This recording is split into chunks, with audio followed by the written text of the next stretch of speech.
আজ আমি চলে এসেছি বাঁশবেড়িয়ায় কার্তিক পুজো দেখার উদ্দেশ্যে। বাংলার দু একটি জায়গায় কিছু বিখ্যাত কার্তিক পুজো হয়, তার মধ্যে বাঁশবেড়িয়া অন্যতম।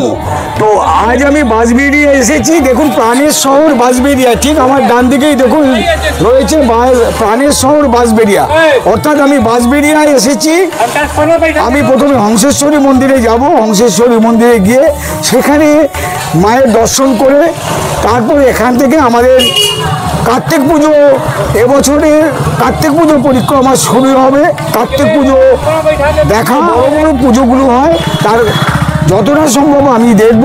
আর আপনারাও তো থাকবেন আমার সঙ্গে, থাকুন আমার সঙ্গে ইউটিউব চ্যানেল মৃণাল বক্সিতে, আর দেখুন বাঁশবেড়িয়ার কার্তিক পুজো।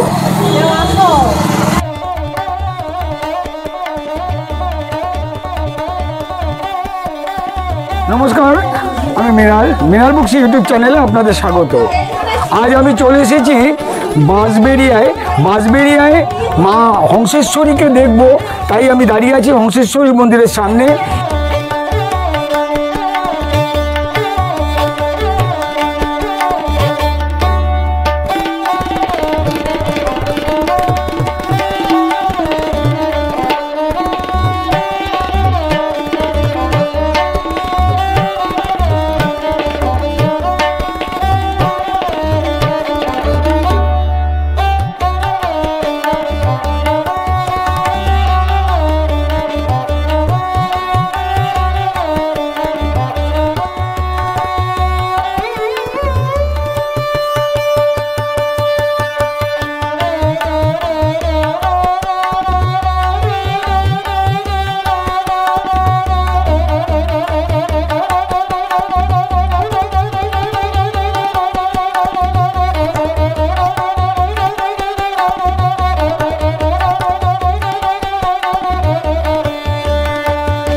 এখন আমি এসেছি বাঁশবেড়িয়ায় অভিযাত্রীর সঙ্গে কার্তিক পুজো দেখতে। একটা জিনিস লক্ষ্য করছি যে বাঁশবেড়িয়ায় যে কার্তিক পুজোটা হয়, সেখানে শুধু কার্তিক পুজোই হয় না, তার পাশাপাশি নানা দেবদেবীর পুজো হয়। কার্তিক পুজোয় যে নানা দেবদেবীর পুজো হয়, তার সঙ্গে অনেকটাই আমি মিল খুঁজে পাই নবদ্বীপের রাসে যে নানা দেবদেবীর পুজো হয়। সত্য বৈষ্ণব পুজোর যে অবিচ্ছেদ্যভাবে পাশাপাশি পুজোগুলো হয়, অনেকটা সেই ধরনের সেই ধাঁচের পুজোই আমি দেখতে পাচ্ছি। এখন আমরা এই পুজো পরিক্রমায় থাকবো বাঁশবেড়িয়ায়। আপনারা থাকুন আমার সঙ্গে আর দেখুন বাঁশবেড়িয়ায় কার্তিক পুজো।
নমস্কার, বাঁশবেড়িয়া পরিচয় সংঘ 9 স্টার শিব পুজো কমিটির পক্ষ থেকে আমি বাঁশবেড়িয়া পুজো কমিটির সভাপতি। আমার নাম স্বরূপ চক্রবর্তী, বাঁশবেড়িয়া শিবতলার নিবাসী। আমরা বিগত প্রায় 100 বছরের কাছাকাছি এই পুজো, আমাদের 100 বছরের এই পুরনো পুজোটাকে আমরা এই ঐতিহ্যবাহী কার্তিক পুজোতে ধরে রেখেছি, মন্ডিত করে ফেলেছি। অতএব আমরা মানুষকে বাইরে যারা দর্শকবৃন্দরা আসে তাদেরকে আমরা আনন্দ দেওয়ার জন্য এত বড় শিল্পী দিয়ে বড় প্রতিমা গড়াই। আমাদের এখানে বড় জায়গা নেই যে আমরা বড় প্যান্ডেল মানুষকে দেখাবার যদি চেষ্টাও থাকে তাও আমরা পারি না। সেই কারণে আমরা বড় মূর্তি দিয়ে মানুষকে আনন্দ এবং পুজো কমিটির এই ঐতিহ্যবাহী কার্তিক পূজার আকর্ষণ আমরা গ্রহণযোগ্যতার সাথে মাথায় তুলে নিয়ে রাখি। এই পুজো আপনারা এত বড় শিব করেছেন, তো এই শিব মূর্তিটা কত উঁচু? আমাদের ভেবেছিলাম আমরা 22 হাত আমরা প্রত্যেক বছর করি, কিন্তু হাত মেপে 22 হাত করতে গিয়ে হয়তো 24 হাতও হয়, 25 হাতও হয়। এবছর আমাদের টোটাল ফুট হিসাবে দেখতে গেলে 45 ফুটের ঠাকুর হয়েছে। আর আমাদের প্রতিমা পুজো শুরু হবে কাল থেকে 17 তারিখ থেকে। আর প্রতিমা বিসর্জন হবে, মানে অন্যান্য প্রতিমা নিয়ে যে নিরঞ্জন ভাসানটা হয় সেটা 20 তারিখ রাত্রিবেলা হবে। আর পরের দিন আমরা যেহেতু আমরা এত বড় মূর্তি করাই, সেই কারণে আমরা পরের দিন স্ট্যান্ড বাই ফায়ার ব্রিগেডের মাধ্যমে আমরা এখানে প্রতিমা নিরঞ্জন করি, ভাসান করি। আর দিনের আলোতেই আমরা পাড়ার প্রতিবেশী সবাইকে নিয়ে আনন্দে উচ্ছ্বসিত হয়ে আমরা প্রতিমা ভাসান সম্পন্ন করি। ফায়ার ব্রিগেড নিয়ে কীভাবে করা হয়? আমরা স্ট্যান্ড বাই পাম্প লাগিয়ে দিই, মোটরের সাহায্যে আমরা জল তুলে মাথার উপর থেকে ঝর্ণার জলের মতন দিই, ও ঠাকুর নিজের থেকে বিসর্জন হতে থাকে। আমরাও এখানে আনন্দ করি, পাড়া প্রতিবেশী সবাইকে নিয়ে উল্লাস করে। এটা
আমাদের এই পুজোটা 50 বছর পূর্ণ হলো।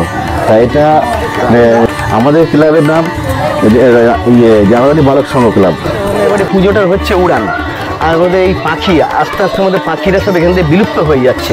আজকে আমাদের দেখা যাচ্ছে না কোনো পাখি, আমরা যে ছোটোবেলা দেখতে পেতাম সেসব পাখিগুলো এখন দেখা যায় না। যার জন্য আমাদের চেষ্টা হচ্ছে এরকম যদি আমরা হাড়ি করে দিয়ে তাদের একটা আস্থানা ফাস্তানা করে দিতে পারি, মানুষের মধ্যে এটা ছড়িয়ে দেওয়া আর কি। যেরকম আস্থানা তাদের জন্য করলে তারা এসে এই বাসায় থাকবে, তারা যদি তাদের বাড়িতে এরকম একটা কোনো ছাদের কোঠরে তাদের জন্য একটু জায়গা ফাঁকা করে দেয় এবং কিছু গাছপালা লাগায়। বাড়িতে আমরা তো অনেক সবজি ফবজি লাগে, একটু ফল পাকড়ে যদি গাছপালা লাগিয়ে টবে করতে পারি, সে পাখিগুলো আসবে এবং ওপরে যদি একটা জায়গা করে দেওয়া হয়, সেই চিন্তা ভাবনা করি আমরা এই থিমটার নাম দিয়েছি উড়ান। এই ক্লাবের একজন সদস্য, আমি এই ক্লাবের একজন সদস্য, আমার নাম পার্থ দে।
আমার নমস্কার। আমাদের ক্লাবের নাম হচ্ছে জামাইগলি অ্যাসোসিয়েশন।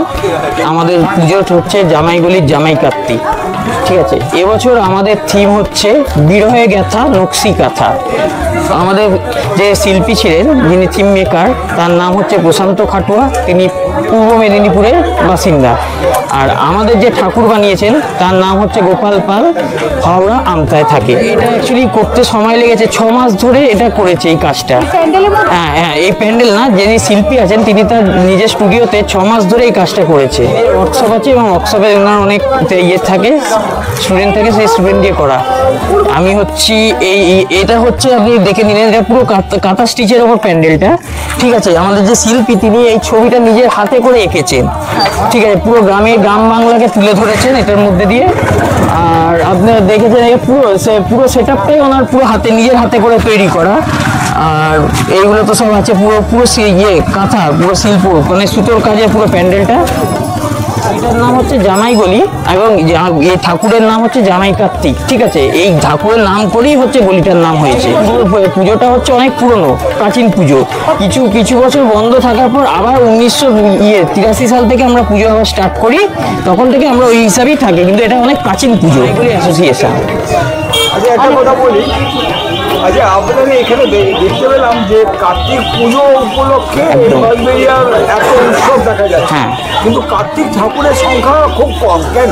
এটা অ্যাকচুয়ালি এবার কি, এখানে কার্তিক পুজো খুবই কম, এটা তো ঠিক, কিন্তু এটা অ্যাকচুয়ালি সব ঠাকুরই পুজো হয়। যেমন রাস হচ্ছে শান্তিপুরে, যেমন রাসে যেমন সব ঠাকুর পুজোইতে হন, বাঁশবেড়িয়া তো সেরকমই হয়, কিন্তু এটা কার্তিক পুজোর সময় এটা করা হয়। এবং মাঝের সড়কের মহাদেব আছে, দেখবেন আপনি অনেক জায়গায় গণেশ পুজো হয়, নটরাজ পুজো হয়, এগুলো করে, প্রতিটা ক্লাব করে, কিন্তু কার্তিক পুজো হয় সাথে সাথে। মানে কার্তিক পুজো উপলক্ষে সব পুজোই করে এই অঞ্চল জুড়ে নানা রকমের দেবদেবী পুজো হয়। হ্যাঁ, অনেকটা ফ্লেভারটা হচ্ছে আমাদের নবদ্বীপ রাসের মতো। হ্যাঁ হ্যাঁ, একদম একদম। আমার নাম হচ্ছে দীপ্তাগ্নি ঘোষ। আমি হচ্ছি এই সঙ্গের হচ্ছে ক্যাশিয়ার। আর ওনার নাম হচ্ছে সিদ্ধার্থ বাগ, উনি হচ্ছে সঙ্গের সম্পাদক। আপনারা সব সদস্য। অনেক ভালো লাগলো, অসংখ্য ধন্যবাদ আপনাদের, আপনারা এত দূর থেকে এসছেন। হ্যাঁ,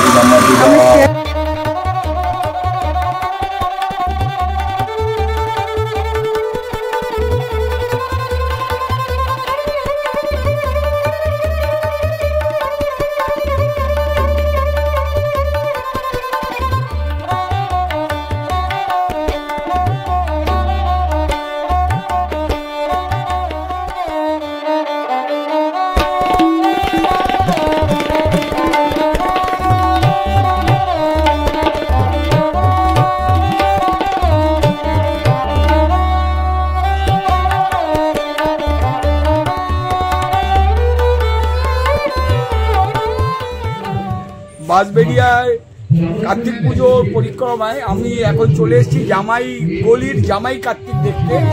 এই একটি বিখ্যাত পুজো এই বাঁশবেড়িয়া অঞ্চলে, আমি কার্তিকের দেখা পেলাম।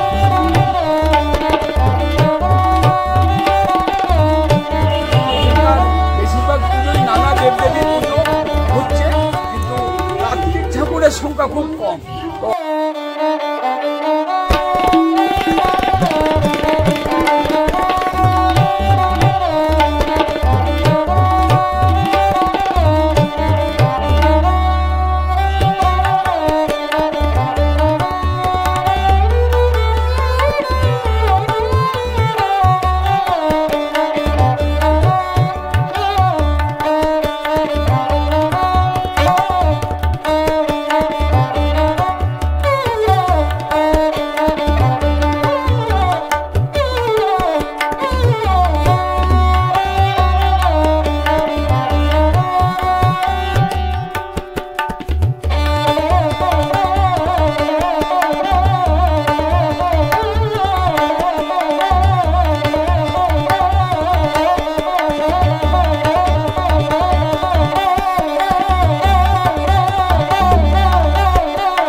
এবারে বাঁশবেড়িয়ার কার্তিক পুজো পরিক্রমার সর্বশেষ যে মণ্ডপে আমরা এসেছি সেটা হচ্ছে জামাইগলির জামাই কার্তিক দেখতে।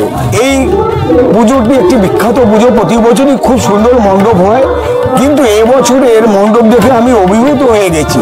এখানে নকশি কাঁথা যে স্টিচ, সেই স্টিচটাকে একদম অরিজিনালভাবে এখানে তুলে ধরা হয়েছে। মণ্ডপের ভাবনা একটি কবিতাকে কেন্দ্র করে। আমি এই মণ্ডপে এসে এত অভিভূত হয়ে গেছি, চোখ ফেরানো যাচ্ছে না। এক একটি কাজ, এক একটি দেয়ালের কাজ সত্যি চোখে পড়ার মতো। আমি সত্যি যদি এই মণ্ডপে না আসতাম, এই পুজো যদি না দেখতাম, আমার এবছরের বাঁশবেড়িয়ার কার্তিক পুজো পরিক্রমা অসমাপ্ত থেকে যেত। আজ আমি পরিতৃপ্ত এই পুজোর মণ্ডপ দেখে, এবং পুজো মণ্ডপের প্রথম আমি আজ কার্তিকের দেখা পেলাম। এই সব নিয়ে খুব সুন্দরভাবে আজ আমি এই কার্তিক পুজো, বাঁশবেড়িয়ার কার্তিক পুজো পরিক্রমা শেষ করলাম। এই ভিডিওটি যদি আপনাদের ভালো লাগে তবে অবশ্যই লাইক করবেন, শেয়ার করে অন্যদের দেখার সুযোগ করে দেবেন। আর যারা আমার এই চ্যানেলে নতুন এসেছেন তারা অবশ্যই চ্যানেলটিকে সাবস্ক্রাইব করে আমাকে উৎসাহিত করবেন। আজ তবে এইটুকু, দেখা হবে আরও একটি নতুন ভিডিও নিয়ে আপনাদের সঙ্গে।